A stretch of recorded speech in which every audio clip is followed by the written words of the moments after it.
Bismillahirrahmanirrahim. Assalamualaikum warahmatullahi wabarakatuh. Alhamdulillah, wassalatu wassalamu ala rasulillah wa ala alihi wa sahbihi wa sallama tasliman kathira, amma ba'd. Fa ahlan wa sahlan wa marhaban bikum jamaah ibu bapak, saudara dan saudari yang ana cintai dan hormati, rahimani Allah wa iyyakum wa baraka fikum. Alhamdulillah, puji dan syukur senantiasa kita panjatkan kehadirat Allah Jalla wa Ala yang telah berfirman, wa in ta'uddu ni'matallahi la tuhsuha innal insana ladzalumun kaffar. Dan kalaulah kalian menghitung-hitung akan nikmat Allah atas kalian, la tuhsuha, niscaya kalian tidak akan mampu menghitungnya. Innal insana ladzalumun kafar, sesungguhnya manusia itu pelaku kezaliman dan kekufuran. Merupakan nikmat yang paling berharga dan paling kita butuhkan setelah nikmat Islam dan nikmat as-sunnah adalah nikmat ilmu agama. Karena ilmu agama adalah kunci segala kebaikan. Rasulullah sallallahu alaihi wasallam bersabda, "May yuridillahu bihi khairan yufaqihu fid din." Barang siapa yang Allah inginkan kebaikan baginya, maka Allah akan fahamkan ia tentang agamanya. Hadis riwayat al-Imam al-Bukhari dari Muawiyah ibnu Abi Sufyan radhiyallahu anhu. Al-Hafidh Ibnu Hajar al-Asqalani rahimahullahu ta'ala ketika mensyarah hadis ini dalam Fathul Bari mengatakan, faman utiyal ilma faqad utiyal khaira kullahu wa man hurimahu fahuwal mahrum, atau kama qala. Barang siapa yang telah diberikan ilmu agama, maka sungguh ia telah diberikan kunci segala kebaikan. Dan barang siapa yang diharamkan dari ilmu agama, maka sungguh dialah orang yang paling merugi di dunia ini. Karena ilmu agama itu akan menuntun kita ke surga Allah Jalla wa'ala. Maka enggan menuntut ilmu agama sejatinya adalah enggan dituntun sampai ke surga Allah Jalla wa'ala. Rasulullah sallallahu alaihi wasallam bersabda, wa man salaka tariqan yaltamisu fihi ilma sahalallahu lahu bihi tariqan ilal jannah. Dan barang siapa yang menempuh sebuah perjalanan dalam rangka menuntut ilmu agama, maka Allah akan mudahkan baginya karenanya jalan menuju syurga. Hadis riwayat Imam Muslim dari Abu Hurairah radhiyallahu anhu. Majelis ilmu agama merupakan tempat yang paling dapat menenangkan atau menenteramkan jiwa kita dari hiruk pikuk dunia yang penuh dengan syahwat dan syubhat di akhir zaman yang seperti ini jamaah. Majlis ilmu adalah sebaik-baik tempat kita mencari ketentraman jiwa. Di dalam hadis yang diriwayatkan oleh Imam Muslim dari Abu Hurairah radhiyallahu anhu, Rasulullah sallallahu alaihi wasallam bersabda, wa majtama'a qaumun fi baitin min buyutillah yatluna kitaballah wa yatadarasunahu fima bainahum illa nazalat alaihimus sakinah wa ghashiyatuhumur rahmah wa hafathumul malaikah wa dzakarahumullahu fi man indah. Dan tidaklah ada suatu kaum yang berkumpul di rumah Allah dalam rangka mengkaji agama Allah sesama mereka, kecuali akan turun sakinah ilahi untuk mereka. Seorang ulama tabi'in yang bernama Abdullah ibn Mubarak rahimahullah mengatakan kepada murid-muridnya, law alimal muluk wa abnal muluk ala ma nahnu alaihi min ar-rahah lajaladuna 'alaiha. Seandainya para raja dan anak-anak mereka mengetahui betapa tentramnya jiwa kita ketika berada di dalam rumah Allah mengkaji agama Allah, sebuah majlis yang berisikan ayat-ayat Al-Quran dan hadis-hadis Nabi SAW serta petuah ulama salaf, seandainya mereka mengetahui betapa tentramnya jiwa kita tatkala berada di dalam majlis ilmu tersebut, lajaladuna 'alaiha, niscaya mereka akan mencambuk-cambuk kita karena dengki dan cemburu kepada kita. Pada hari ini sebagian mereka ada yang sampai bunuh diri karena tidak mendapatkan tentraman jiwa.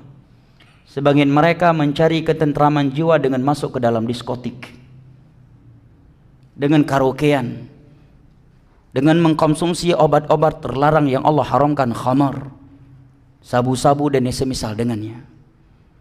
Ada juga yang mencari ketentraman jiwa dengan zina.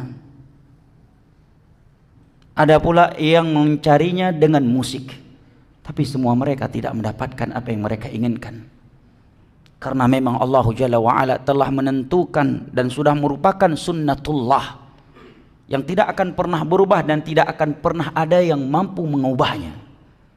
Bahwa jiwa itu tidak akan pernah tenang dan tentram kecuali tatkala mereka mengingatnya, tatkala mereka dekat dengannya, dan tatkala mereka berada di dalam majlis ilmu agama. Ala bi dzikrillahi tatma'innul qulub. Ketahuilah hati itu hanya tenang dan tentram tatkala ingat kepada Allah Jalla wa'ala, dekat dengannya. Nazalat alaihimus sakinah, akan turun sakinah ilahi kepada mereka. Wa ghasyatumur rahmah, rahmat Allah akan tercurahkan kepada mereka. Wa haffathumul malaikah, malaikat-malaikat Allah akan meliputi mereka. Wa dzakarahumullahu fi man 'indah, dan Allah menyebut-nyebutkan mereka dengan pujian dan sanjungan di hadapan malaikat-malaikat yang ada di sisinya.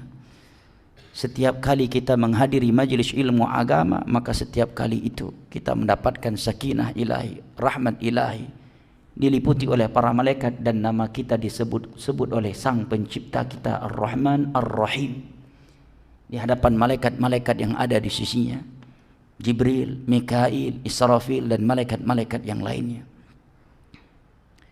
Jamaah yang dimuliakan Allah, kita memohon dan meminta kepada Allah Jalla wa'ala agar Allah Jalla wa'ala menjadikan kita dengan majlis ini dari hamba-hamba yang ia firmankan di dalam hadis qudsi yang diriwayatkan oleh Al-Imam Tirmidzi dengan sanad yang sahih dari Muaz bin Jabal radhiyallahu an, di mana Allah Jalla wa'ala berfirman, wajabat mahabbati lil mutahabbina fiya wal mutajalisina fiya wal mutazawirina fiya wal mutabadzilina fi. Sungguh telah pasti, telah wajib cintaku untuk mereka, orang-orang yang saling cinta mencintai sesama mereka karena aku. Mereka duduk-duduk sesama mereka karena aku. Mereka saling mengunjungi sesama mereka karena aku, dan mereka saling berbagi sesama mereka karena aku. Dan tidaklah kita bertemu di rumahnya yang mulia ini pada kesempatan kali ini insyaallah karena nilai-nilai dunia yang akan kita peroleh di sini, melainkan karena ayat-ayat Al-Quran, hadis-hadis Nabi SAW, serta pertuah ulama Islam yang akan disampaikan. Mudah-mudahan Allah Jalla wa'ala menjadikan kita dari golongan-golongan ini. Jamaah yang dimuliakan Allah, sebagaimana yang diminta kepada ana, karena sudah dekatnya kita dengan bulan Ramadan, tema kita pada kali ini adalah terkait bulan Ramadan, persiapan untuk menyambut bulan yang mulia. Sebelumnya jamaah yang dimuliakan Allah, tak terasa kita saat ini sudah berada di penghujung bulan Sya'ban, dan tidaklah tersisa darinya kecuali hanya beberapa hari saja. Setelah itu insyaallah Jalla wa'ala, jika Allah mengizinkan, kita akan bertemu dengan bulan Ramadan. Seolah baru kemarin kita selesai menjalankan ibadah Ramadan. Tak terasa kini kita sudah berada di hadapannya. Ini menunjukkan kepada kita sudah dekatnya hari kiamat. Karena Nabi SAW bersabda, la taqumu sa'atu hatta yataqaraba zaman.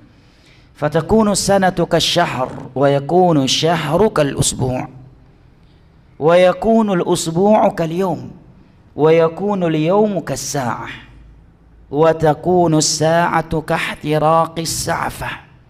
Hadis riwayat Al-Imam Tirmidzi dari Abu Hurairah radhiyallahu an dengan sanad yang dihasankan oleh Al-Hafidz Ibnu Hajar Al-Asqalani ketika beliau mensyarah hadis dalam Kitabul Fitan dari Sahihul Bukhari, yataqarabu zaman. Nabi mengatakan hari kiamat tidak akan terjadi sehingga perputaran waktu semakin hari semakin dekat, semakin cepat, sehingga waktu 1 tahun bagaikan 1 bulan, 1 bulan bagaikan 1 tahun, 1 bulan bagaikan 1 pekan, 1 pekan seperti 1 hari, 1 hari seperti sa'ah. Sa'ah di dalam bahasa Arab artinya waktun qasir. Mungkin boleh diterjemahkan ke dalam bahasa Indonesia 1 jam, waktu yang pendek. Waktu yang pendek 1 jam, perputarannya habisnya seperti pelepah kurma tatkala terbakar. Ini sudah kita rasakan jamaah. Seolah baru kemarin kita meninggalkan bulan Ramadan. Baru kemarin kita merayakan Idul Fitri dan Idul Adha. Tak terasa sekarang sudah di depan bulan Ramadan lagi. Tak terasa sudah salat Isya, sudah subuh. Tak terasa sudah duha, zuhur, asar, maghrib, malam lagi. Tak terasa kita sudah tidur nyenyak. Tak terasa sudah bangun dan tiba-tiba sudah man rabbuk wa ma dinuk wa man nabik, baru terkejut.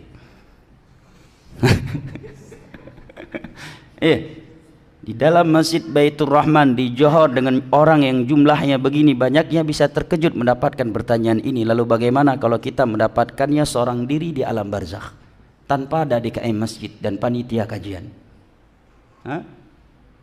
Jamaah yang dimuliakan Allah, ini menunjukkan sudah dekatnya hari kiamat, sehingga perputaran waktu benar-benar cepat. 1 tahun bagaikan 1 bulan, 1 bulan seperti 1 pekan, 1 pekan seperti 1 hari, 1 hari seperti sa'ah, 1 jam, dan waktu 1 jam habisnya seperti habisnya pelepah kurma tatkala terbakar. Makanya sebagian ulama salaf mengatakan, ma min yaumin marra alaika illa waqad naqasa ba'du ajalik. Tidak ada 1 hari yang engkau lewati kecuali dengan itu sudah berkurang jatah hidupmu di dunia ini. Sudah semakin dekat ajalmu.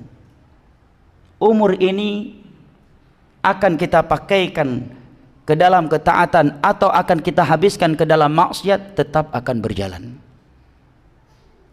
Semakin hari semakin berkurang jatah hidup kita di dunia ini. Silahkan mau taat ataukah ingin menjadi orang yang fasik, ingin mukmin maupun ingin kafir. Anda mau ataukah enggan, Anda akan tetap mati. Tidak ada 1 hari yang Anda lewati kecuali dengan itu jatah hidup Anda di dunia ini semakin hari semakin berkurang. Jadwal kematian semakin hari semakin dekat. Dan waktu kedatangan malaikat maut untuk mencabut nyawa kita semakin hari semakin dekat. Ikhwanil kiram wa akhwati al-karimat rahimani Allah wa iyyakum wa baraka fikum. Poin berikutnya, sebelum kita membahas hal-hal yang mesti kita persiapkan sebelum datangnya bulan Ramadan atau hal-hal yang semestinya kita realisasikan di bulan Ramadan, adalah hendaknya kita memahami dan mengingat bahwa memiliki kesempatan beribadah kepada Allah Jalla wa'ala secara umum dan secara khusus di waktu-waktu yang istimewa ini adalah anugerah dan nikmat yang sangat besar dari Allah Jalla wa'ala.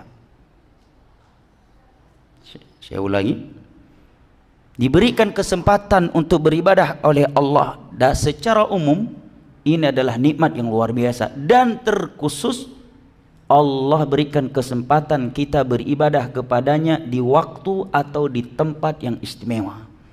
Karena di antara hikmah dan kasih sayang Allah Jalla wa'ala, Allah mengutamakan sebagian tempat di atas sebagian yang lainnya seperti Mekah, Madinah, Masjidil Aqsa. Maka demikian juga dengan waktu.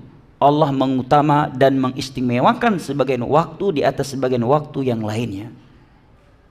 Hikmahnya adalah agar kita dapat mengejar orang-orang yang telah wafat sebelum kita dan mereka lebih banyak ketaatannya daripada ketaatan kita, dan agar kita bisa menyempurnakan kekurangan-kekurangan yang telah terjadi sebelumnya.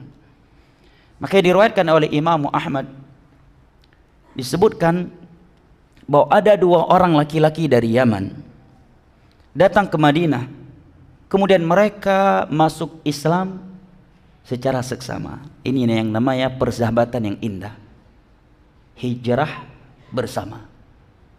Tidak seperti yang dikatakan oleh kaum micin hari ini. Persahabatan yang indah adalah bisa ke diskotik bareng, maling bareng, curanmor bareng, nyopet bareng, pacaran bareng. Ini yang ada di kepala anak-anak muda hari ini. Persahabatan yang indah adalah persahabatan yang kita berada di atas ketaatan kepada Allah secara seksama. 2 laki-laki ini datang ke Madinah dari Yaman, dan kedua-duanya masuk Islam di waktu yang sama. Karena mereka di Madinah nggak punya tempat dan mereka mu'allaf, maka mereka tinggal di rumahnya Abu Talhah radhiyallahu an, atau salah satu dari sahabat Ansar Nabi sallallahu alaihi wasallam. Sahabat sahibul bait tersebut menyebutkan bahwa salah satu dari keduanya lebih taat kepada Allah, lebih banyak ibadahnya, dan lebih duluan wafat 1 tahun sebelum yang satunya lagi. 1 tahun setelah itu barulah yang satunya lagi meninggal dunia. Yang mengherankan sahabat Nabi SAW yang mulia ini adalah beliau mimpi setelah itu bahwa salah satu dari mereka yang tidak lebih semangat ibadahnya dalam beribadah dan tidak lebih banyak ibadahnya daripada kawannya yang telah meninggal 1 tahun sebelumnya, justru di dalam surga kedudukannya, derajatnya lebih tinggi daripada sahabatnya yang telah meninggal 1 tahun sebelumnya dan ibadahnya lebih dahsyat daripada dia. Maka setelah itu Abu Talhah mendatangi Nabi SAW, menceritakan apa yang beliau lihat di dalam mimpi tersebut tentang 2 sahabat Nabi SAW ini. Maka Nabi SAW mengatakan, amin syai'in ta'jabun. Kenapa kalian kaget? Kenapa kalian heran dengan hal ini? Bukankah yang meninggal 1 tahun setelah sahabatnya tersebut, walaupun kawannya yang telah meninggal 1 tahun sebelumnya itu lebih banyak ibadahnya, lebih semangat dalam beribadah, bukankah dia ini telah bertemu dengan bulan Ramadan karena umurnya lebih panjang 1 tahun daripada kawannya sebelumnya, sehingga dalam 1 tahun ini dia dipertemukan dengan bulan Ramadan, maka dia pun menjalankan ibadah puasa Ramadan, dan selama setahun ini dia telah melakukan salat sekian banyak yang tidak dilakukan oleh sahabatnya yang telah wafat sebelumnya. Sungguh jarak di antara mereka berdua di dalam surga bagaikan jarak antara langit dan bumi. Makanya sebagian ulama salaf disebutkan oleh Al-Imam Ibn Rajab dalam kitabnya Lataiful Ma'arif, 6 bulan sebelum bulan Ramadan mereka sudah selalu berdoa untuk bertemukan dengan bulan Ramadan. Bayangkan. Ini sebagian kita malah takut-takut bertemu di bulan Ramadan ini. Berkurang jatah makannya. Warung kopi banyak tutup, tempat nongkrongnya pada tutup. Nah, ulama dahulu 6 bulan sebelum datang Ramadan sudah berdoa kepada Allah setiap hari untuk dipertemukan dengan bulan Ramadan, karena mereka mengetahui keutamaan Ramadan. Bayangkan 2 sahabat yang mulia ini, satunya lebih banyak ibadahnya, lebih semangat dalam beribadah daripada yang satu lagi. Tetapi kawannya yang satu lagi diberikan kesempatan hidup 1 tahun setelahnya oleh Allah Jalla wa'ala, sehingga dalam 1 tahun tersebut dia melakukan salat, baik salat wajib maupun salat sunat, dan bertemu dengan bulan Ramadan, kemudian menjalankan ibadah di puasa di bulan Ramadan. sehingga dengan itu jaraknya lebih tinggi, derajatnya di dalam syurga lebih tinggi daripada sahabat yang telah meninggal sebelumnya 1 tahun sebelumnya, dan lebih semangat dalam beribadah daripadanya. Ini adalah nikmat jemaah. Makanya lari dari ibadah kepada Allah di waktu di mana Allah istimewakan di atas sebagian waktu yang lainnya, dan pahala ibadah di dalamnya Allah lipat gandakan, kita justru lari dan tidak bisa beribadah. Wallahi, ini sebuah kerugian dan malapetaka yang Allah timpakan kepada kita. Karena Nabi SAW bersabda, Innallaha yu'ti dunya man yuhib wa man la yuhib, wa la yu'ti din illa man yuhib. Nikmat dunia itu akan Allah berikan kepada hamba yang ia cintai dan kepada hamba yang tidak ia cintai sekalipun. Adapun nikmat agama, nikmat ketaatan kepada Allah tidak akan pernah Allah berikan kecuali hanya kepada hamba yang ia cintai sahaja. Makanya jamaah yang dimuliakan Allah, bertambahnya nikmat dunia kepada kita apabila tidak membuat iman dan amal kita ikut bertambah dengannya, maka dunia yang bertambah tersebut tanda Allah murka kepada kita. Seorang ulama tabi'in yang bernama Salamah bin Dinar Abu Hazim rahimahullah mengatakan, kullu ni'matin la tuqarribuka ila Allah fahiya baliyah. Setiap nikmat dunia yang tidak membuat engkau bertambah dekat dengan Allah, maka ia adalah malapetaka yang Allah timpakan kepadamu. Bertambah jabatan, bertambah pangkat, bertambah penghasilannya, bertambah kesehatannya, bertambah istrinya. Ya. Lihat, apakah dengan itu bertambah iman dan amal saleh? Kalau tidak bertambah atau bahkan berkurang, maka dunia yang Allah tambahkan kepadamu itu adalah malapetaka yang Allah timpakan kepada kita. Bukan sebagai nikmat. Itu azab dan malapetaka yang Allah timpakan. Kullu ni'matin la tuqarribuka ila Allah fahiya baliyah. Setiap nikmat dunia yang tidak membuat engkau semakin dekat dengan Allah, maka ia adalah malapetaka yang Allah timpakan kepada. Poin berikutnya jamaah yang dimuliakan Allah, sebagai materi kajian kita pada kesempatan kali ini adalah bahwa sebaik-baik bekal yang harus kita persiapkan secara umum untuk menyambut bulan Ramadan adalah ketakwaan kepada Allah Jalla wa'ala. Karena Allah Jalla wa'ala berfirman di dalam surat Al-Baqarah, wa tazawwadu fa inna khairaz zadi taqwa wattaquni ya ulil albab. Dan berbekallah kalian dengan ketakwaan, karena sebaik-baik bekal adalah ketakwaan kepada Allah.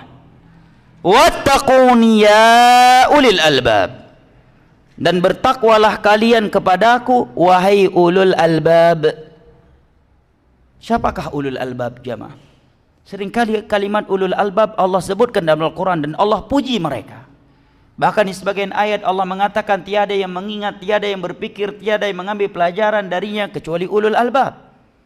Pertanyaannya, siapakah ulul albab itu? Dan apakah kita termasuk dari ulul albab? Maka kriteria mereka Allah terangkan di 10 ayat terakhir dari surat Ali Imran. Di sana Allah Jalla wa'ala menjelaskan kriteria ulil albab. Pada firman-Nya, inna fi khalqis samawati wal ardi wa ikhtilafil laili wan nahar la ayatin li ulil albab alladzina yadhkuruna Allaha qiyaman wa qu'udan wa 'ala junubihim ويتفكرون في خلق السماوات والأرض ربنا ما خلقت هذا باطلا سبحانك فقنا عذاب النار, sampai akhir surat. Adalah mereka yang selalu memikirkan ciptaan Allah Jalla wa'ala, langit dan bumi, siang dan malam yang datang silih berganti. Mereka mengatakan, Maha suci Engkau ya Allah, Engkau tidak menciptakan hal ini untuk hal yang sia-sia. Untuk hal yang sia-sia. Selamatkanlah kami dari neraka-Mu. Alladzina yadhkuruna Allah, sampai akhir surat yang Allah sebutkan mereka selalu ingat Allah, berzikir kepada Allah baik ketika sedang berdiri, sedang duduk atau sedang berbaring. Nah, di dalam ayat ini Allah mengatakan dan memanggil, wahai ulul albab, bertakwalah kalian kepada Aku. Definisi takwa yang paling mencakup kata sebagian ulama adalah definisi yang didefinisikan oleh seorang ulama tabi'in yang bernama Talqun bin Habib rahimahullah, sebagaimana yang diriwayatkan oleh Abu Nuaim di dalam kitabnya Hilyatul Awliya. Beliau mengatakan tentang takwa kepada Allah, at-taqwa an ta'mala bi ta'atillah ala nurin min Allah, takhafu 'iqab Allah, tarju thawab Allah. At-taqwa an ta'mala bi ta'atillah ala nurin min Allah, tarju thawab Allah. Wa an tatruka ma'siyat Allah ala nurin min Allah, takhafu 'iqab Allah. Itulah takwa yang sesungguhnya. Engkau melakukan ketaatan kepada Allah atas bimbingan ilmu, karena ilmu, karena dalil yang engkau ketahui dari Al-Quran dan hadis dengan pemahaman mereka ulama salaf dari kalangan para sahabat, para tabi'in dan tabi'ut tabi'in, atas dasar ilmu. Adapun menghafal dalilnya, ini adalah keutamaan yang Allah berikan kepada hamba yang Ia kehendaki. Tetapi mengetahui dalil setiap ibadah yang kita lakukan itu sebuah kewajiban. Karena Allah melarang kita beribadah tanpa ilmu, meraba-raba, coba-coba. Saya coba dulu deh, kalau benar alhamdulillah, kalau salah bermasalah. Coba-coba kemudian benar, tetap salah karena caranya sudah salah, yaitu coba-coba, bukan karena dasar ilmu. Allah Jalla wa Ala berfirman, wala taqfu ma laysa laka bihi ilm, inna sam'a wal basara wal fuada kullu ulaika kana anhu mas'ula. Jangan sekali-kali engkau melakukan sesuatu tanpa ilmu, karena sesungguhnya pendengaran, penglihatan dan hati itu kelak akan ditanya. Al-Imam Al-Bukhari di dalam Kitabul Ilm dari sahihnya mengatakan, al-ilmu qabla al-qawli wal amal. Ilmu harus ada sebelum berkata dan sebelum beramal. Nah, Talqun bin Habib ketika mendefinisikan takwa, beliau mengatakan takwa itu adalah engkau melakukan ketaatan kepada Allah atas dasar ilmu, bukan karena melihat seorang ustadz, seorang syekh, seorang buya, seorang amir melakukannya. Karena saya melihat imam Masjidil Haram, imam Masjid Nabawi, syekh-syekh di Madinah, syekh-syekh di Mekah, di Mesir ataukah yang lainnya, saya melihat mereka berbuat seperti itu. Bukan seperti itu bahasa orang yang berilmu. Bahasa seorang muslim yang ilmiah, saya melakukan ini sebagai ibadah karena dalil yang saya ketahui dari Al-Quran, dari hadis, dengan petuah dan pemahaman mereka ulama salaf. Bukan karena melihat ustadz fulan, syekh fulan yang melakukannya, lah. Ala nuri minallah, karena dasar ilmu agama. Tarju thawab Allah, karena mengharapkan pahala di sisi Allah. Dan engkau meninggalkan maksiat ala nuri minallah, atas dasar ilmu. Dia meninggalkan sesuatu bukan karena adat istiadat, bukan karena menurut Ustadz Fulan dan Alan itu haram, walaupun dia belum tahu dalilnya. Dia meninggalkan sesuatu itu sebagai sesuatu yang haram karena dalil yang dia ketahui dari Al-Quran dan hadis. Nah, yang merupakan landasan agama ini dan cabang darinya adalah ijma' dan qiyas yang sahih, yang mu'tabar. Takhafu iqab Allah, karena takut akan azab Allah. Karena ada sebagian manusia meninggalkan maksiat bukan karena takut kepada Allah, tapi karena takut kena razia Satpol PP. Ya, dia meninggalkan sebagian maksiat karena takut terkena HIV. takut terkena aib, takut ketahuan istri, takut ketangkap, takut dirazia lah. Meninggalkan maksiat yang merupakan ibadah dan merupakan ketakwaan kepada Allah adalah seseorang meninggalkannya atas dasar ilmu. Dia tahu Allah dan Rasulnya melarang dan mengharamkannya, kemudian dia meninggalkannya karena takut kepada Allah. Inilah definisi takwa yang paling mencakup jemaah. Dari definisi takwa Talqun bin Habib rahimahullahu ta'ala ini kita memahami bahwa ilmu adalah sumber takwa. Tidak mungkin seseorang bisa bertakwa kepada Allah tanpa ilmu. Kalau ingin menjadi orang saleh, orang bertakwa kepada Allah, maka harus menuntut ilmu.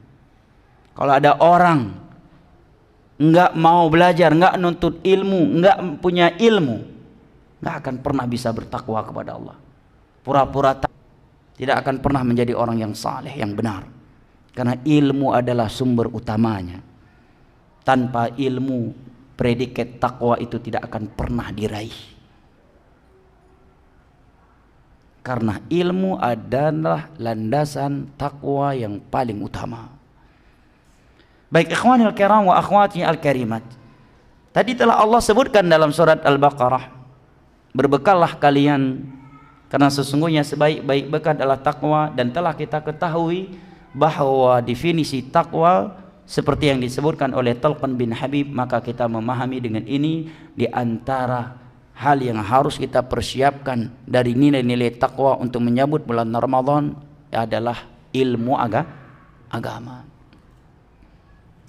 Ilmu tentang puasa, apa itu puasa secara bahasa, secara syar'i, apa saja rukun-rukun puasa, wajibat puasa, sunnah-sunnah dalam menjalankan ibadah puasa, hal-hal yang haram, hal-hal yang bisa membatalkan puasa, hal-hal yang dimakruhkan. Nah, baik, ini semestinya sudah kita persiapkan sebelum datangnya bulan Ramadan. Nah, karena al-ilmu qabla al-qawli wal amal. Karena orang yang beribadah kepada Allah di atas ilmu, nilainya dan kelezatannya itu berbeda dengan orang yang melakukannya tanpa ilmu agama.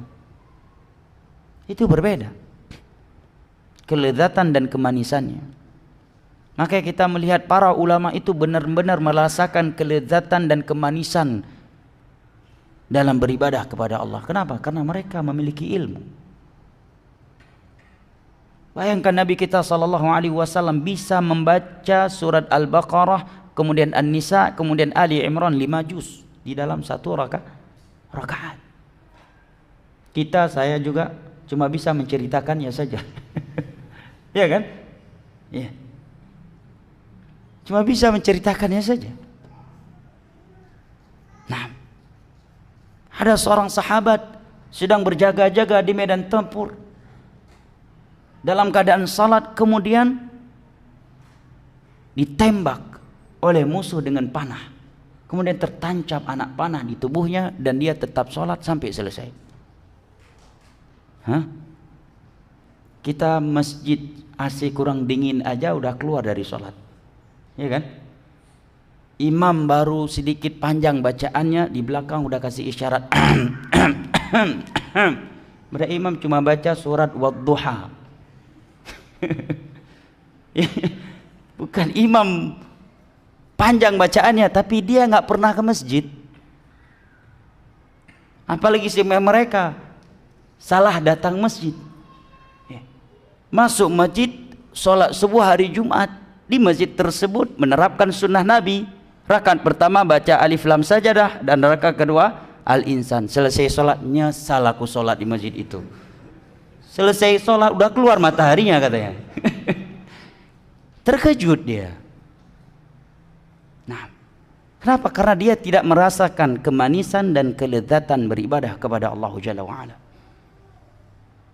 Nah, ikhwanil kiram wa akhwati al-karimat rahimani Allah wa iyyakum wa baraka fikum. Hal berikutnya yang semestinya kita realisasikan untuk menyambut bulan Ramadan adalah mempelajari dan mengenang kembali keutamaan dan keistimewaannya bulan Ramadan. Karena seseorang itu akan berat melakukan sesuatu apabila dia belum mengetahui keutamaan dan keistimewaannya. Ini sudah merupakan kaidah baku dalam kehidupan manusia. Jangankan dalam urusan akhirat, dalam urusan dunia saja seorang akan berat, malas, nggak semangat melakukan sesuatu yang dia belum mengetahui keutamaan dan keistimewaannya, ya kan?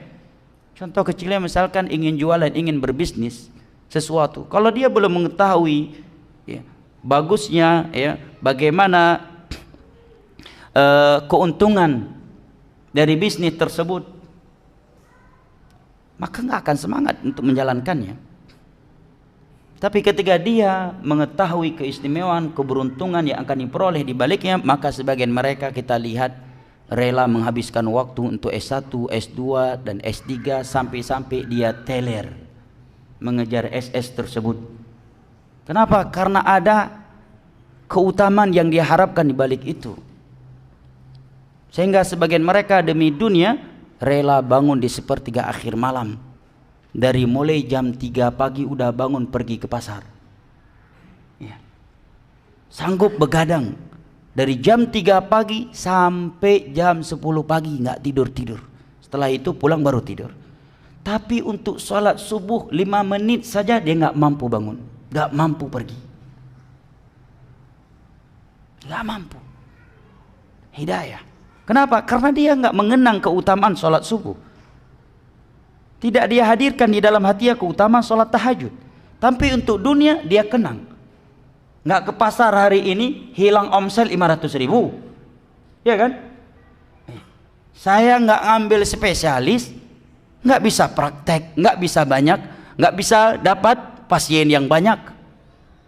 Kalau saya nggak meraih S3, saya nggak bakal jadi kadis dan sebagainya.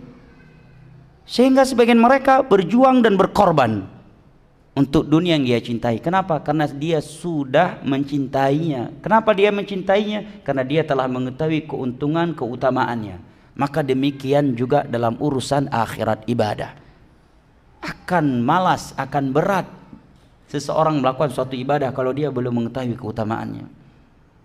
Dia akan semangat dan mudah melakukannya tatkala dia telah mengetahui keutamaannya. Seorang ulama salaf yang bernama Abu Marthad rahimahullah, sebagaimana yang diriwayatkan di dalam kitab Az-Zuhud Imam Ahmad, beliau mengatakan, man alima fadail al-a'mal hanat alaihi fi jami'il ahwal.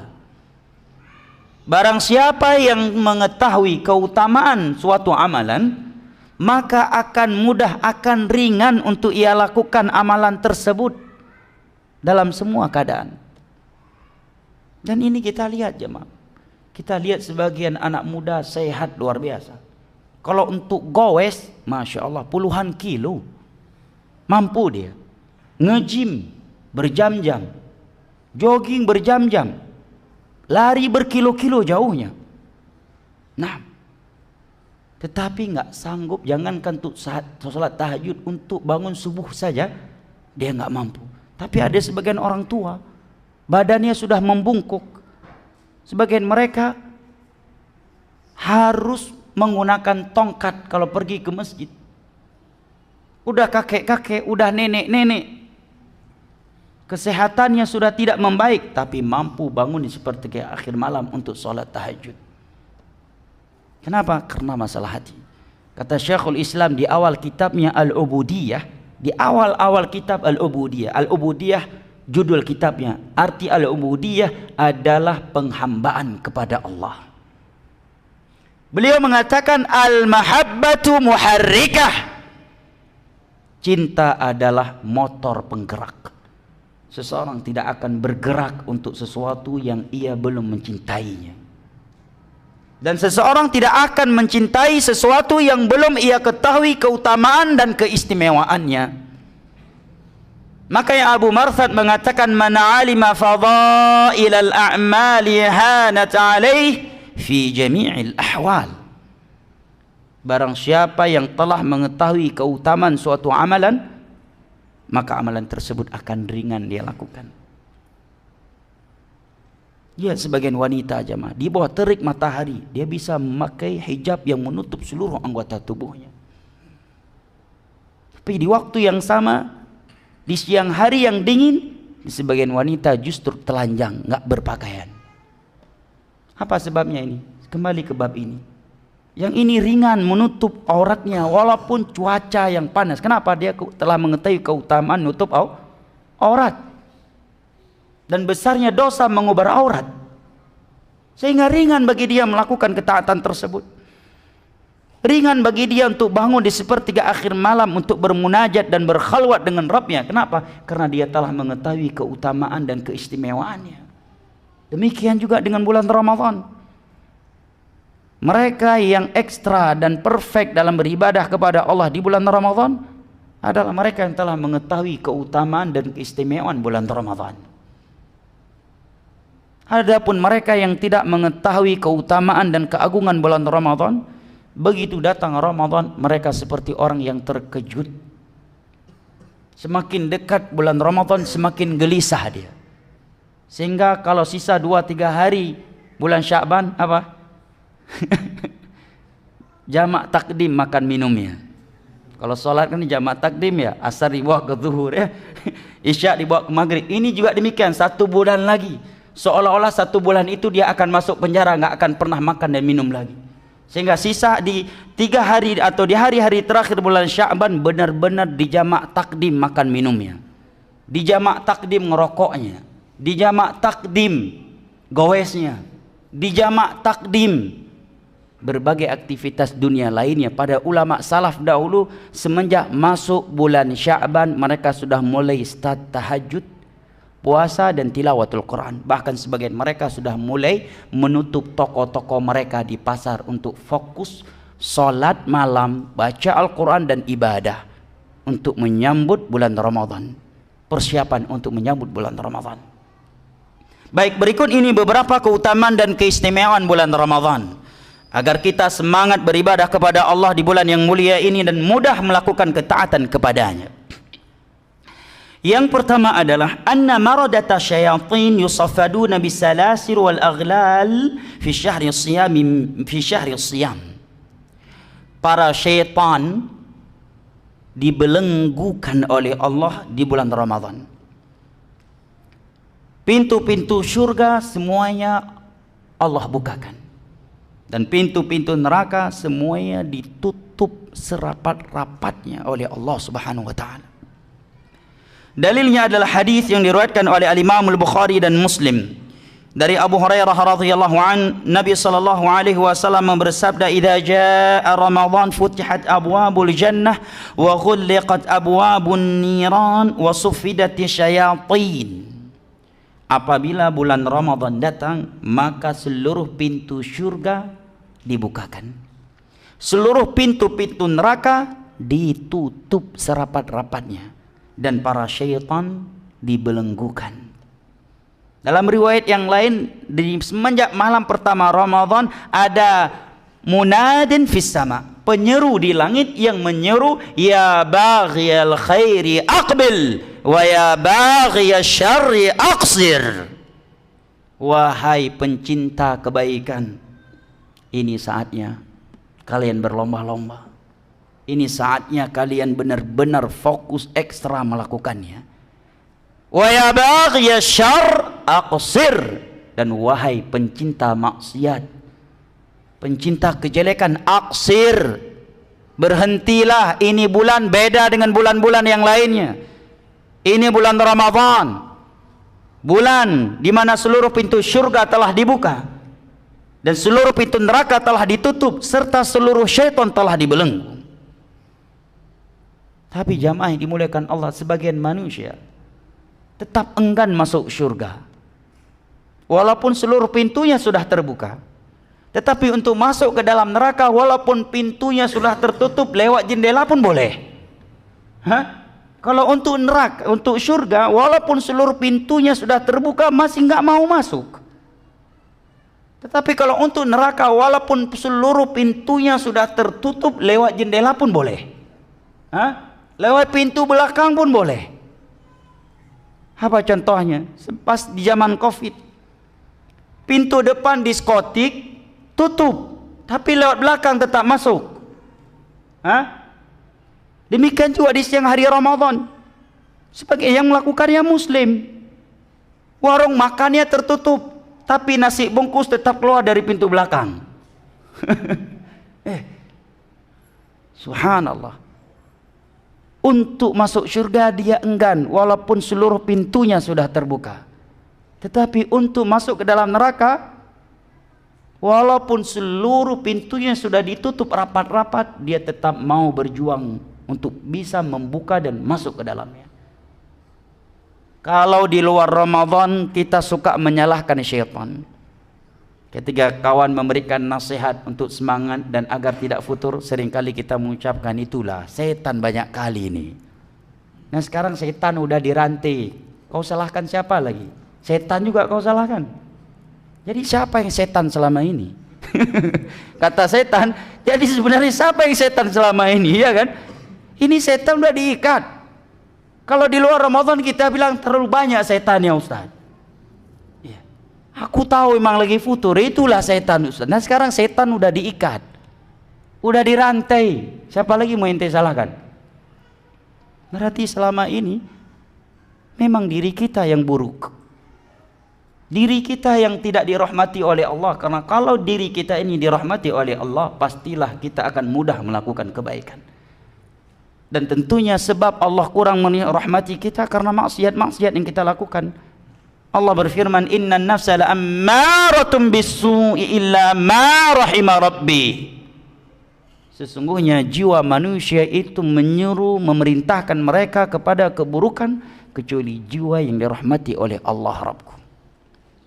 Ikhwani al-kiram wa akhwati al-karimat, bukankah sebuah kerugian dan tanda celakanya seseorang apabila di bulan Ramadan, sebuah bulan di mana seluruh pintu surga telah dibuka, seluruh pintu neraka telah ditutup, dan para syaitan telah diikat, dia masih tetap sulit beribadah kepada Allah, masih sulit salat 5 waktu berjamaah, masih berat melakukan salat malam. Kalau di luar Ramadan alasan nggak ada imam, salat sendiri, mau bangun sendiri, ya hafalan paling panjang inna a'tainakal kautsar Ustaz. 11 bulan sebelumnya nggak ada imam. Nah sekarang Ramadan ada taraweh, ada jamaah, ada imam yang mimpin salat ente, masih sulit juga salat malam. Subhanallah. Di luar Ramadan malas baca Al-Quran, di bulan Ramadan juga masih malas. Di sebuah bulan yang seluruh pintu surga telah terbuka, seluruh pintu neraka telah tertutup, dan para syaitan telah dirantai, masih sulit melakukan ibadah kepada Allah. Apa ini jemaah? Kalau bukan sebuah malapetaka, kehinaan dan musibah, azab yang Allah timpakan kepada kita. Hendaknya kita benar-benar berdoa kepada Allah agar Allah mengampuni dosa-dosa kita. Karena dosalah yang telah membelenggukan kita dari ibadah kepada Allah. Makanya ketika ada seorang pemuda datang kepada Hasan al-Basri curhat. Hasan al-Basri ulama tabi'in, sigharu tabi'in dari negeri Basrah. Hasan al-Basri rahimahullah. Ya Imam, saya sulit bangun salat tahajud. Apa sebabnya? Apa nasihatnya? Apa nasihat Hasan al-Basri? Kalau nasihat yang seperti itu langsung seketika itu disampaikan kepada kita oleh seorang ustadz, mungkin kita akan menjaga jarak dengan ustadz itu. Ya. Hasan al-Basri ketika orang ini mengatakan saya sulit bangun sholat malam, langsung Hasan al-Basri mengatakan apa jamaah? Thaqilatka dzunubuk. Kamu telah dibelenggu oleh dosa-dosamu sendiri. Nggak ada basa-basi dari Hasan al-Basri. Ya. Kalau ustadznya carper cari aman kan, oh ya akhi, ya semua orang juga sulit akhi, antum nggak usah pesimis. Ana juga belum tentu lebih taat dari anda, enggak. Karena makomnya, konteksnya dia minta nasihat. Ya. Langsung dikatakan oleh Hasan al-Basri apa? Qayyadatka dzunubuk. Anda telah terbelenggu oleh dosa-dosa Anda sendiri, kata Hasan al-Basri. Karena kalau anda nggak banyak dosa, mudah untuk sholat tahajud. Karena Nabi mengatakan fa innaha da'bus salihin. Sholat malam adalah rutinitas orang-orang saleh. Belum dikatakan saleh kalau nggak sholat tahajud jamaah. Walaupun hafiz 30 juz Al-Quran, walaupun LC, S2, S3 jurusan hadis dari Mekah sekalipun,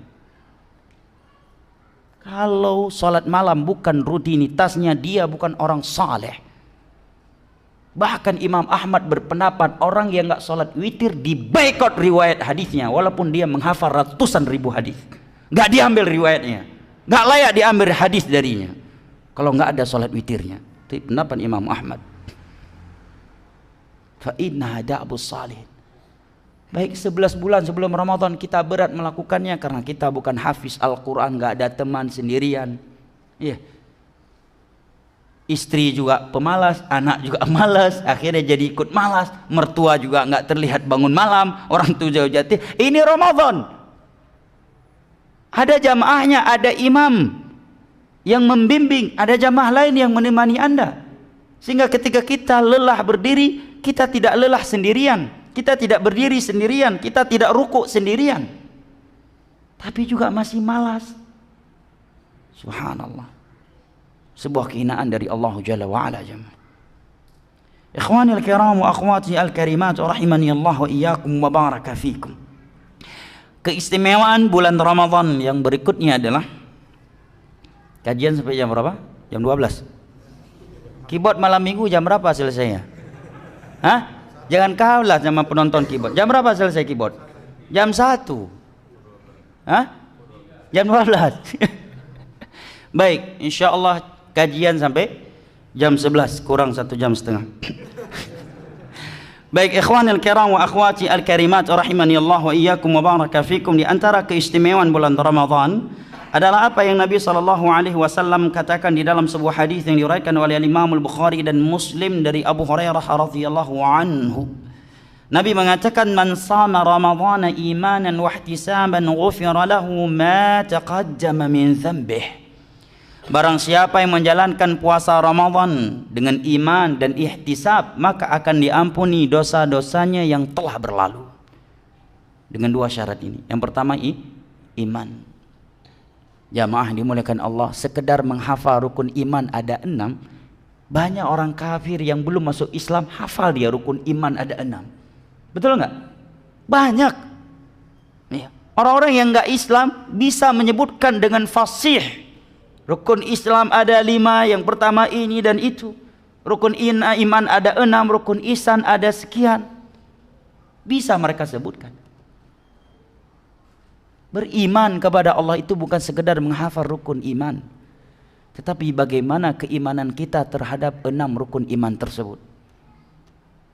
Karena setiap 6 rukun iman tersebut ada rukun-rukunnya yang harus kita imani, dan apabila salah satu darinya tidak kita imani, ibadah kita akan menjadi debu yang berterbangan.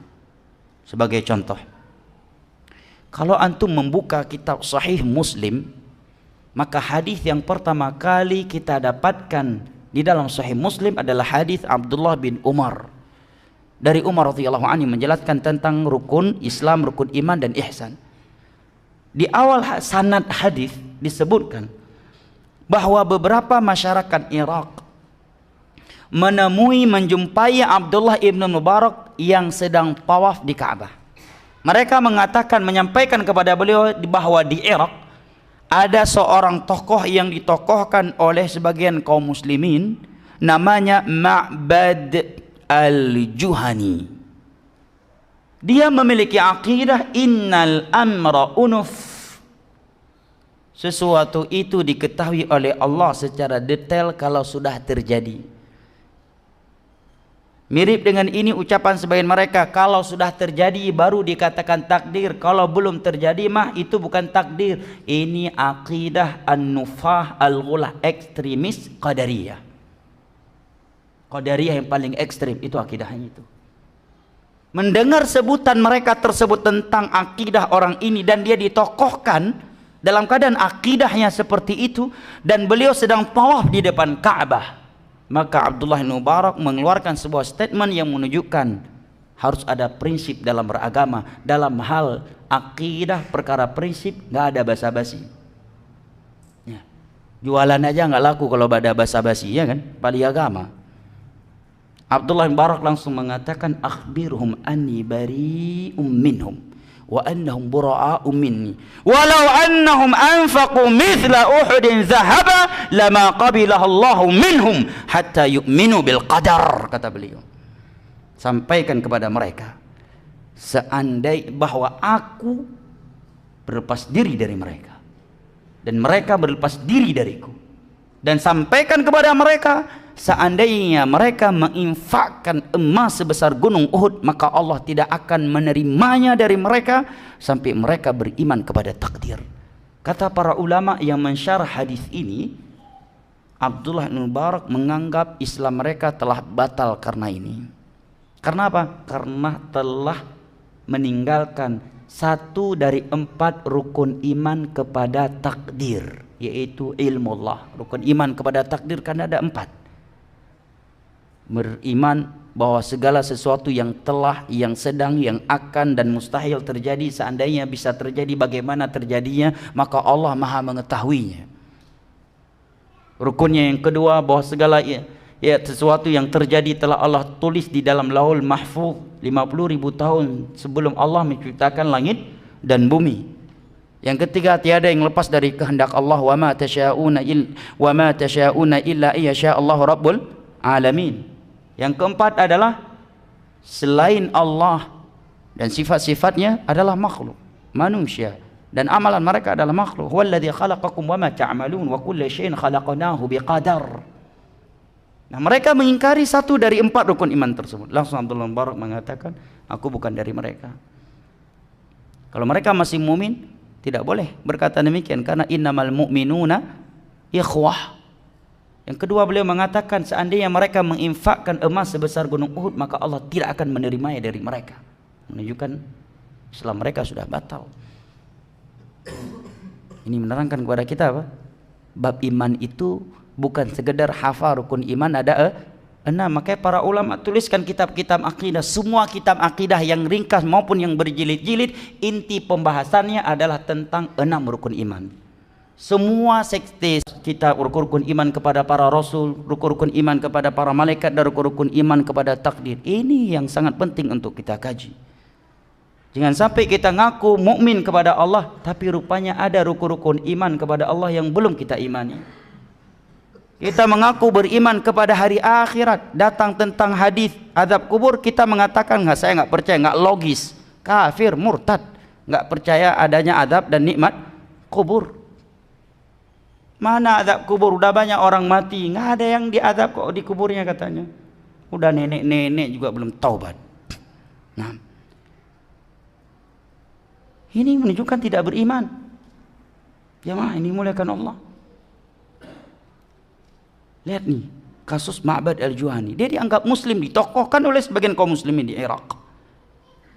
Langsung dikatakan demikian oleh Abdullah bin Mubarak, tatkala dia memiliki akidah yang membatalkan imannya, mengingkari salah satu dari 4 rukun iman kepada takdir. Ini menerangkan kepada kita bahwa ketika Allah dan Rasul menyebutkan keutamaan iman dan beramal saleh, maka perhatikan maksud iman yang diuraikan oleh Allah dan Rasulnya, kemudian dijelaskan oleh para ulama dalam kitab-kitab akidah. Nah, Nabi mengatakan barang siapa yang menjalankan ibadah puasa Ramadan dengan iman dan ihtisab, mengharapkan pahala di sisi Allah, suatu ibadah itu akan terasa manis dan lezat jemaah apabila kita melakukannya karena ikhlas kepada Allah. Orang yang ikhlas akan istiqamah dalam beribadah kepada Allah Jalla wa'ala, sampai-sampai Allah mengumpamakan dengan kasyajaratin tayyibatin asluha thabitun wa far'uha fis sama' tu'ti ukulaha kulla hinin bi'izni rabbiha. Seperti sebuah pohon yang akarnya sangat kokoh, ranting-rantingnya terjunjung tinggi ke langit dan mengeluarkan buah-buahan setiap saat. Kalimat tauhid, kalimat la ilaha illallah. maka akan diampuni seluruh dosa-dosa yang telah berlalu.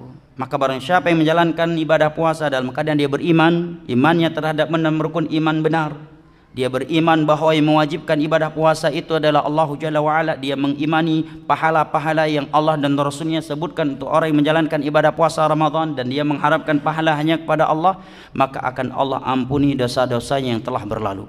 Baik, yang terakhir, tidak ada batasan waktu dari DKM. Gimana? Sampai jam 1 tarawih di sini kita. Baik, sedikit lagi ya, berarti bukan yang terakhir ya. Naik, bukan yang terakhir. Dari hal-hal yang hampir yang terakhir. Adalah hadis yang diriwayatkan oleh Al-Imam Ibnu Khuzaimah dari Salman Al-Farisi. Dari mana Salman Al-Farisi? Orang Arab atau non-Arab? Non-Arab. Satu-satunya sahabat Nabi yang dibinkan kepada Islam, Salman bin Islam. Selain beliau nggak ada yang dibinkan ke Islam. Karena demi mencari Islam beliau kehilangan kedua orang tua, kehilangan ketokohan, kehilangan harta yang telah beliau kumpulkan. Sampai-sampai beliau dikhianati, dizalimi dengan diperjualbelikan oleh Yahudi Syam kepada Yahudi Madinah yang datang ke Syam, kemudian menjadi seorang budak sahaya yang dipekerjakan pekerjaan keras, pekerjaan berat, mengurut kebun kurma Yahudi Madinah. Padahal beliau seorang anak dari tokoh Majusi yang kaya raya dan sangat dicintai oleh orang tuanya. Itu semuanya hilang. Kenapa? Karena mencari Islam. Maka Nabi mengatakan, kita dari Salman dan Salman dari kita, Salman bin Islam. Dan sampai-sampai Nabi mengatakan, seandainya iman itu ada di angkasa sana, maka yang akan meraihnya adalah seorang pemuda dari Persia. Itu Salman Al-Farisi. Nah, Salman Al-Farisi mengatakan, khatabana Rasulullah sallallahu alaihi wasallam fi akhir yaumin min Sya'ban. Nabi sallallahu alaihi wasallam berkhutbah, menyampaikan khutbah kepada kami di hari terakhir dari bulan Sya'ban. Hari terakhir bulan Sya'ban tanggal berapa? Hah? Berapa? 30 atau 29, karena bulan dalam syariat Islam tidak kurang dari 29 dan tidak lebih dari 30. Tapi kalau kita ikut kalender Masehi ada 31 dan ada 31, 30, 29 dan 28. Dalam hitungan Hijriah bulan Nabi katakan ya seperti ini, enggak kurang dari 29 dan tidak lebih dari 30. Nah, hukum-hukum yang berkaitan dengan waktu itu mengikuti waktu Hijriah. Makanya menghafal dan mengetahui tanggal Hijriah itu penting. Akikah berkaitan dengan waktu, yang dimaksud adalah Hijriah. Nah, zakat sudah genap 1 tahun, hitungannya bukan dengan kalender Masehi tapi dengan Hijriah. Ada sekian belas hari perbedaan antara Hijriah dan Masehi. Janji juga demikian. Saya janji utang ya 2 bulan, ikut Hijriah. Lebih ya panjang ya, lebih panjang. Pokoknya hukum-hukum yang Allah ikatkan dengan waktu dalam Islam itu mengikuti waktu Hijriah, kecuali yang dikecualikan dari keumuman itu. Baik, Nabi mengatakan, kata Salman Al-Farisi, Nabi SAW pernah berkhutbah di hadapan kami di hari terakhir bulan Sya'ban. Apa isi khutbahnya Nabi? Padahal yang di hadapan beliau saat itu, audien beliau saat itu adalah Abu Bakar, Umar, Uthman, Ali. Ini benar-benar ikhwan kibar ini, ya kan? Bukan kibar di akhir zaman. Ikhwan kibar adalah yang paling jarang hadir di kajian, itu yang paling kibar. Begitu duduk di warung kopi, dia yang paling banyak kombur ya. Itu ikhwan kibar hari ini. Paling jarang ikut kajian, paling besar omongannya. Tong kosong nyaring bunyinya di sebagian tempat, sebagian orang, enggak semuanya. Tapi ikhwan kibar di masa itu Mereka benar-benar kibar bukan sekedar karena mereka duluan masuk Islam daripada yang lainnya. Seandainya kibar dan senioritas itu semata-mata karena senioritas, tentu Umar nggak akan menjadi orang nomor 2 dalam Islam. Karena sebelum Umar masuk Islam sudah belasan sahabat Nabi masuk Islam. Ali lebih duluan daripada Umar, Uthman lebih duluan, Bilal lebih duluan, Mus'ab bin Umair lebih duluan, Suhaib bin Sinan lebih duluan, Khadijah lebih duluan masuk Islam. Dan sekian sahabat lainnya, tapi Umar bisa menjadi orang nomor 2-nya. Maka Hasan Al-Basri mengatakan tentang Abu Bakar, Abu Bakar menjadi umat nomor 1 umat Nabi Muhammad, nomor 1 dari para sahabatnya, bukan semata-mata karena lisabqihi ilal Islam, karena beliau yang paling duluan masuk Islam, bukan karena itu semata, tetapi li syai'in waqara fi qalbi, tetapi karena iman yang melekat di dalam kalbunya. Itu yang membuat Abu Bakar menjadi orang nomor 1. Di saat sahabat lain Umar membawa setengah daripada hartanya, Abu Bakar membawa seluruh daripada hartanya untuk dijadikan di jalan Allah. Siapa yang mau menemani Nabi saat itu ketika Nabi sudah menjadi wanted penduduk Mekah? Diminta oleh Nabi menemani perjalanan hijrah beliau, pelarian beliau dari Mekah ke Madinah berjalan kaki. Siang dan malam melintasi padang pasir yang tidak bertepi. Kalau tidak memiliki keikhlasan yang luar biasa, mungkin mau. Kita diminta tolong temanin Ustadz khutbah Jumat aja udah banyak alasannya. Sakit perut lah, istri lagi haid dan sebagainya lah. Apalagi nemani perjalanan yang seperti itu. Baik ya. Artinya jamaah, maksud ana menyampaikan ini, seperti itu keimanan dan amalannya para sahabat Nabi. Kalau kita lihat biografi Abu Bakar, Umar, Uthman, Ali, kata para ulama kita dan para sahabat yang lainnya, kata Syekh Mubil, seolah kita sedang duduk di bawah gunung yang sangat besar. Kita baru sadar bahwa kita nggak punya bahan yang layak untuk kita ujubkan. Kan ujub, riya itu kan butuh bahan. Kalau kita lihat mereka para sahabat Nabi, rupanya untuk riya dan ujub kita belum cukup bahannya. Belum cukup bahan yang kita miliki untuk riya dan ujub. Ketika kita melihat iman, amalan dan perjuangan mereka para sahabat Nabi. Tapi lihat, ketika bulan Ramadan mau datang tetap diberikan ceramah oleh Nabi, diceramahi mereka. Diberikan motivasi oleh Nabi. Diterhibkan Ramadan kepada mereka. Nabi mengatakan, ayuhan nas, wahai sekalian manusia, qad adhallakum syahrun azim, syahrun mubarak, syahrun fihi lailatun khairun min alfi syahr. Wahai sekalian manusia, telah datang kepada kalian bulan yang agung, bulan yang berkah, sebuah bulan yang di dalamnya ada satu malam yang lebih baik daripada 1000 bulan. Mungkin kalau bagian kita udah lama ngaji udah malas dengar hadis. Ya, udah lama anda dengar kajian kayak gitu. Anda mau yang baru-baru. Faedah yang belum pernah anda dengar. Udah 15 tahun awak. Ya. Udah 15 tahun awak ngaji. Udah puluhan tahun awak. Ente belum ada. Anda udah jadi panitia kajian. Para sahabat tetap semangat. Nggak ada yang mengatakan, alah itu aja isi ceramah Nabi. Nggak ada. Tetap Abu Bakar orang paling semangat. Pada orang yang nomor 1 ngaji, yang paling duluan adalah beliau. Tapi ketika di Madinah tetap semangat beliau belajar kepada dia. Tetap orang yang nomor 1 semangatnya. Padahal 13 tahun sebelumnya sudah ngaji sama Nabi. Orang yang pertama ngaji, panitia pertamanya Nabi, Abu Bakar.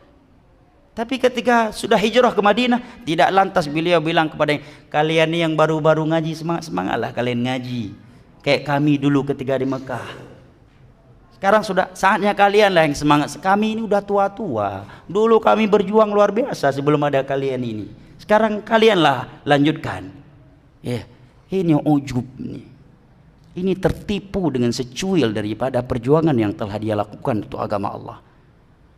Para sahabat Nabi yang paling taat, yang paling semangat berjuang untuk Islam bersama Nabi adalah mereka yang paling duluan masuk Islam. Ya. Makanya kata para ulama, hendaknya menjadi sebuah renungan bagi kita. Kenapa? Kita semakin lama ngaji justru semakin turun ibadah kita. Semakin lama ngaji, semakin pelit sedekah. Yang dermawan yang baru-baru ngaji. Yang lama-lama ngaji, biarlah yang baru-baru. Kita kan udah dulu sedekahnya 15 tahun yang lalu. Biarlah yang semangat-semangat itu anak-anak baru, anak-anak muda. Lah. Ulama dahulu yang paling semangat ibadah adalah yang paling seniornya. Itu yang paling semangat, itu yang paling luar biasa ibadahnya. Semakin senior mereka, semakin dahsyat ibadahnya. Tapi lihat, tetap Nabi masih menceramahi mereka, memotivasi mereka, mentarhib mereka terhadap Ramadan. Karena memang jiwa ini butuh diberikan nasihat, jemaah. Perlu disemangati. Padahal kalau kita pikirkan para sahabat Nabi untuk apa disemangati lagi, ya kan? Abu Bakar kira-kira untuk apa disemangati lagi? Untuk apa diceramahi lagi? Tapi enggak demikian. Menurut agama, manusia ini membutuhkan peringatan dan motivasi. Wadzakir fa inna dzikra tanfa'ul mu'minin. Kalau dia mukmin pasti senang dengan peringatan. Pasti semangat mendengar nasihat-nasihat yang indah. Kalau enggak senang berarti hatinya sudah berpenyakit. Penyakit ujub, penyakit hasad, suudzon, berburuk sangka, dan yang lainnya. Nabi katakan, wahai sekalian manusia, telah datang kepada kalian bulan yang agung, bulan yang penuh berkah. Ya ikhwan, kalau di Ramadan kita nggak bisa berkah hidupnya, kira-kira kapan akan berkah hidup kita, jamaah? Di bulan Ramadan rumah tangga kita nggak bisa sakinah, mawaddah dan rahmah.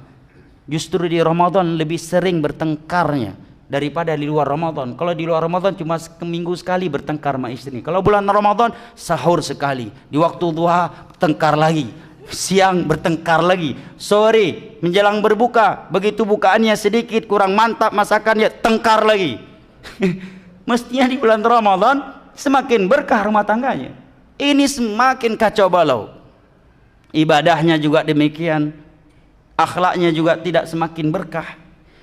Sebuah bulan yang padanya ada satu malam yang lebih baik daripada 1000 bulan. Subhanallah. Makanya nggak aneh tadi Nabi katakan jarak antara dua sahabat Nabi tadi apa? Lebih daripada antara langit dan bumi. Ada malam Lailatul Qadar, satu malam yang lebih baik daripada 1000 bulan. Pertanyaannya, berarti beramal di malam Lailatul Qadar sama seperti beramal selama 1000 bulan. Kok nggak ada yang jawab? Bang Kautsar, kan Lailatul Qadar khairan min alfi syahr, ya kan? Lebih baik daripada 1000 bulan. Berarti salat, ibadah-ibadah yang lainnya di malam Lailatul Qadar itu sama seperti di 1000 bulan. Seperti 1000 bulan. Salah. Jelas menyelisih ayat dan hadis. Antum perhatikan sedikit lagi bahasa hadis. Allah dan Rasulnya tidak pernah menyamakan malam Lailatul Qadar dengan 1000 bulan. Nggak ada ayat dan hadis yang seperti itu.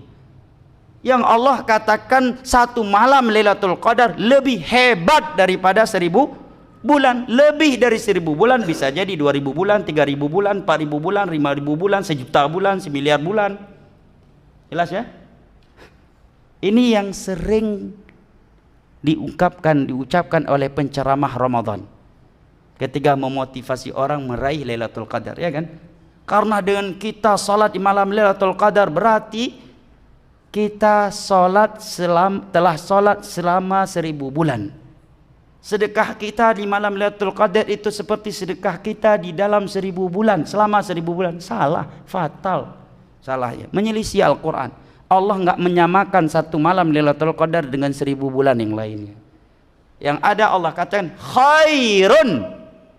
Jelas ayatnya kok, nas. Ma la yahtamilu ghairah. Tersurat bunyi ayatnya. Khairun kata Allah. Min alfi syahr. Allah enggak mengatakan ka alfi syahr seperti 1000 bulan. Yang Allah katakan lebih baik, lebih utama, lebih hebat, lebih dahsyat daripada 1000 bulan. Lebih dari 1000 bulan Bisa jadi 2000 bulan, 3000 bulan, 4000 bulan, 5000 bulan, 1.000.000 bulan, atau bahkan 1 miliar bulan. Keutamaan Allah dan rahmatnya tiada yang mampu membatasinya. Wa rahmati wasi'at kulla syai'. Fadlullahi wasi'. Berarti beramal di malam Lailatul Qadar sama dengan beramal selama ya, obat ngantuk nih ya. Sama seperti beramal di lebih dari 1000 bulan. Bukan sama seperti 1000 bulan. Jadi jangan terjemahkan lagi malam Lailatul Qadar itu seperti 1000 bulan. Salah. Yang Allah katakan seperti 1000 bulan atau 1000 tahun ya, afwan. Yang Allah katakan adalah lebih baik daripada 1000 bulan, bukan sama. Allah enggak mengatakan ka'alfi syahr.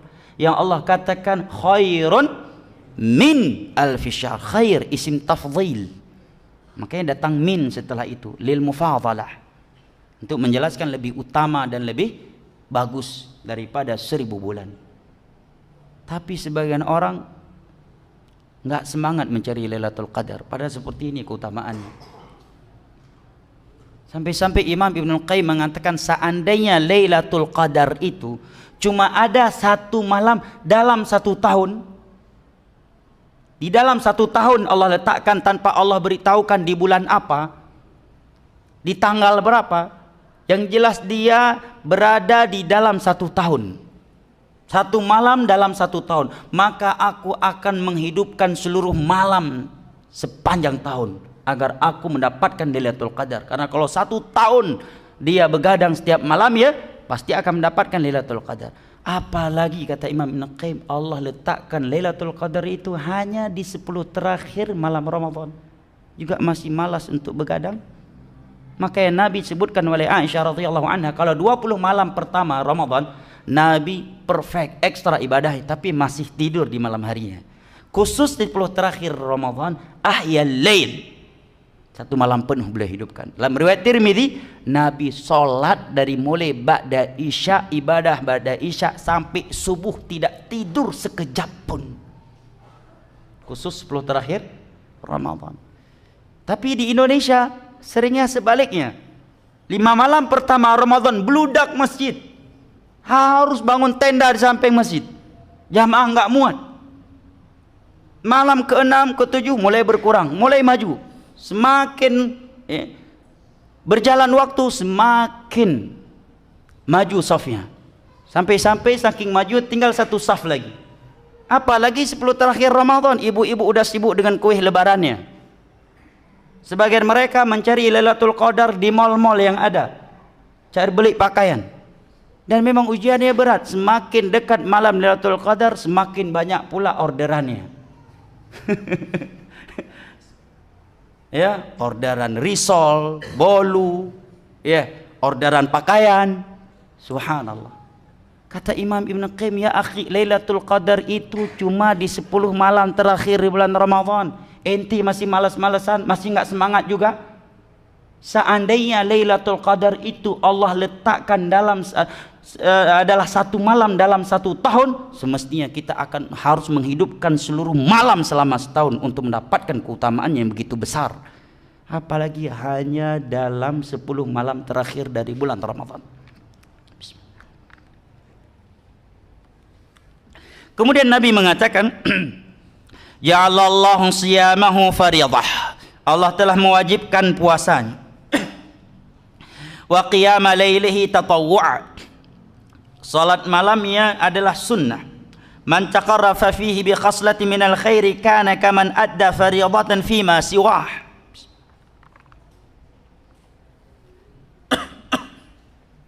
Barang siapa yang melakukan sebuah kebaikan di dalam bulan Ramadan, maka ia seperti melakukan sebuah kewajiban di luar bulan Ramadan. Masih malas-malasan jemaah? Berarti 2 rakaat salat sunnah di bulan Ramadan itu seperti 2 rakaat salat wajib di luar Ramadan. Lihat keutamaan Allah Subhanahu wa taala. Makanya enggak aneh tadi Nabi mengatakan jarak di antara mereka berdua dalam syurga itu lebih jauh daripada jarak antara langit dan bumi. Walaupun yang wafat 1 tahun sebelumnya lebih banyak ibadahnya, lebih semangat ibadahnya. Kenapa? Karena ini meninggal 1 tahun setelahnya, sehingga bisa bertemu dengan bulan Ramadan, bertemu dengan Lailatul Qadar. Satu kebaikan yang dilakukan di dalamnya seperti sebuah kewajiban di luar Ramadan. Wa man adda fihi fardhatan kana kaman adda 70 fardhatan fi ma siwah. Barang siapa yang melakukan sebuah kewajiban di bulan Ramadan, maka ia seperti orang yang melakukan 70 kewajiban di luar Ramadan. Nah, wa huwa syahrus sabar. Ramadan adalah bulan sabar. Was-sabru thawabuhul jannah, dan sabar itu balasannya surga. Hadis ini disahihkan oleh Ibnu Khuzaimah. Naam. Ikhwanil kiram wa akhwati al-karimat rahimani Allah wa iyyakum wa baraka fikum. Masih sangat banyak keutamaan dan keistimewaan bulan Ramadan yang lainnya. Namun karena waktu yang membatasi kita, maka saya akhiri dengan beberapa hal secara ringkas, bahwa hendaknya kita benar-benar menghidupkan bulan Ramadan dengan berdoa kepada Allah Jalla wa Ala, karena tanpa pertolongan dari Allah kita tidak akan bisa berbuat apa-apa, jemaah. Maka yang Allah katakan iyyaka na'budu wa iyyaka nasta'in, hanya kepada Engkaulah kami beribadah dan hanya kepada Engkaulah kami memohon pertolongan. Padahal memohon pertolongan kepada Allah adalah ibadah dan telah masuk dalam keumuman ayatnya na'buduk. Tapi masih Allah sebutkan secara khusus. Kenapa? Karena ibadah tidak akan mampu kita lakukan tanpa pertolongan darinya. Makanya di antara doa yang Nabi anjurkan agar kita tidak pernah meninggalkannya di akhir tasyahud kita sebelum salam adalah Allahumma a'inni ala dzikrika wa syukrika wa husni ibadatik. Ya Allah, bantulah aku, tolonglah aku untuk bisa berzikir, beribadah dengan benar dan bersyukur kepadamu. Dan Allah mengatakan walaula fadlullahi 'alaikum wa rahmatuhu ma zaka minkum min ahad walakinnallaha yuzakki man yasha wallahu wasi'un alim. Kalau bukan karena keutamaan dan rahmat dari Allah, tidak ada satupun di antara kalian yang bisa sholat, yang puasa, yang haji, hafal Al-Quran, hafal hadis. Itu semata-mata keutamaan dan rahmat dari Allah. Dialah yang mensucikan siapa saja yang Dia kehendaki dari hamba-hambanya. Doa ya. Nah, Nabi kita saja sudah merupakan seorang Nabi, seorang Rasul, masih berdoa kepada Allah, Allahumma inna nas'alukal huda wat tuqa wal afafa wal ghina. Juga dalam Sahih Bukhari dari Abdullah bin Abbas atau Anas bin Malik, beliau mengatakan di antara doa yang sering Nabi bacakan adalah Rabbana atina fid dunya hasanah wa fil akhirati hasanatan wa qina adzabannar. Kata Abdullah bin Abbas, fid dunya hasanah adalah al-ilmun nafi' wal amalis salih. Ilmu agama yang bermanfaat dan amalan yang saleh. Yang kedua, jamaah yang dimuliakan Allah, hendaknya kita memperbanyak baca Al-Quran, karena Ramadan adalah bulan Al-Quran. Apabila di bulan Al-Quran kita tidak maksimal membaca Al-Quran, bagaimana kita akan bisa fokus baca Al-Quran di luar bulan Ramadan? Bacalah bagaimana ulama salaf dengan Al-Quran di bulan Ramadan. Imam Syafi'i dalam Ramadan mengkhatamkan Al-Quran sebanyak 60 kali. Berarti setiap malam khatam, setiap hari khatam. Keluar dari Ramadan beliau telah mengkhatamkan 60 kali Al-Quran. Kita udah 60 tahun Al-Quran, umurnya juz 30 aja belum pernah tamat dia baca, jangankan ngafal. Surat Qul ya ayyuhal kafirun aja nggak lancar-lancar, selalu kebalik-balik kalau sholat. Umurnya udah 60 tahun. Imam Syafi'i setiap Ramadan 60 kali khatam Al-Quran. Dan ulama dulu khatamnya dengan hafalan ya. Karena Imam Syafi'i di umur 7 tahun sudah hafal Al-Quran. Lahir padahal dalam keadaan anak yatim, yang menghidupkan beliau seorang wanita janda miskin. Di umur 7 tahun sudah hafal 30 juz Al-Quran dan paham tafsirnya. Dan di umur 10 tahun beliau sudah menghafal Muwatta Imam Malik, puluhan ribu hadis dan athar di dalamnya. Kemudian di umur 11 tahun beliau sudah diberikan izin, rekomendasi oleh sebagian gurunya untuk berfatwa. Sudah dianggap ulama di umur 11 tahun. Anak kita umur 25 tahun saja belum tahu alamat masjid di kompleknya. Pinternya cuma main TikTok, nari-nari dan ibunya juga gitu. Bapaknya juga ikut-ikutan. Paling tidak jemaah di Ramadan kita bisa fokus Al-Quran. Ramadan syahrul Quran, bulannya Al-Quran. Kita nggak dekat dengan Al-Quran, jadi kapan lagi jemaah?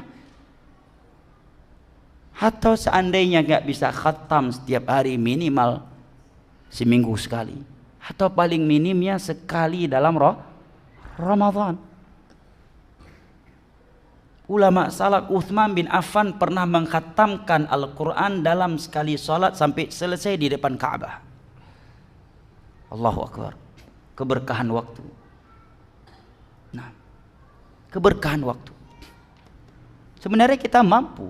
Buktinya kalau baca HP, buka WA, berjam-jam. Aman, nggak ada rematiknya, nggak ada asam uratnya.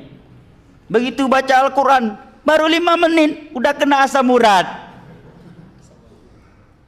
udah naik asam lambung, rematik. Tapi duduk di warung kopi dari pagi sampai sore, Masya Allah, nggak ada rematiknya, nggak datang asam uratnya. Begitu buka mushaf, baru alif lam mim, langsung datang asam urat dan rematiknya. La haula wala quwata illa billah. Dan di antara cara menjaga ibadah di bulan Ramadan, kata Abu Hurairah, adalah dengan sering di masjid. Jadi usahakan sering-sering di masjid, walaupun ya di selain waktu 5 waktu salat. Nah, usahakan ba'da subuh tunggu syuruk di masjid, sambil nunggu syuruk baca Al-Quran. Karena biasanya kita kalau udah pulang ke rumah berat, ya kan? Pulang ke rumah, apalagi kita udah punya anak istri, pulang ke rumah semua sedang tidur, masuk kamar tidur yang sudah hidup AC, nggak ada cerita itu kalau bukan bismikallahumma amutu wa ahya. Ya kan? Bismikallahumma amutu wa ahya sudah. Pada pulang dari masjid niatnya ini lanjut lagi 3 juz lagi di rumah. Ini pas di masjid. Begitu sampai rumah, bismikallahumma amutu wa ahya. Ya. Nanti menjelang azan zuhur baru terbaca lagi alhamdulillahilladzi ahyana ba'da ma amatana. Masjid. Para salaf saja cara mereka menjaga puasa mereka dengan sering di masjid. Nah, minimal ya jamaah paling mudah kalau yang di waktu sholat lain nggak bisa, paling tidak setelah subuh sambil nunggu syuruk, ya kan? Ba'da zuhur sebentar, ba'da asar sambil nunggu maghrib. Indah. Sholat asar bawa anak-anak, bawa ikrok mereka, ya. Duduk setelah asar kita baca Al-Quran, anak cucu baca Al-Quran, lihat orang Arab. Antum kalau umroh lihat indah kan orang Arab. Ramadan asar datang dengan ya teko kopi atau teh roti yang banyak kurma, duduk dia baca Al-Quran, anaknya pun baca Al-Quran. Begitu menjelang buka, anaknya dipukul kepalanya, pang, bagikan. Orang Arab ya kan, pukul kepala anak, bagikan. Luar biasa indah jamaah. Ini ba'da asar langsung keluar ngabuburit. Lebay bin alay, ngabuburit 20-an tahun yang lalu juga ngabuburit, tahun ini ngabuburit lagi. Ya akhi, Ramadan kemarin lewat, udah berapa kali khatam Al-Quran kita? Saya katakan kita, bukan anda, karena saya juga masuk ke dalam hal ini. Ini hendaknya menjadi pelajaran. Ramadan kemarin sebelum datang ya Ramadan kita bercita-cita akan khatam sekian kali. Ramadan lewat, khatam pun tidak kita lakukan. Nah sekarang apakah akan terjadi hal yang sama lagi ya ma? Al-Quran ya ma, bulan Al-Quran Ramadan, satu-satunya bulan yang Allah turunkan Al-Quran di dalam syahrul Ramadan. Unzila fihi Al-Quran hudan linnas wa bayyinatin minal huda wal furqan. Kemudian ikhwanil kiram wa akhwati al-karimat rahimani Allah wa iyyakum wa baraka fikum, usahakan di bulan Ramadan kita tidak banyak bertemu dengan orang, nggak banyak ngobrol ya ma. Karena biasanya kalau udah ngobrol apalagi sering dan temannya itu-itu aja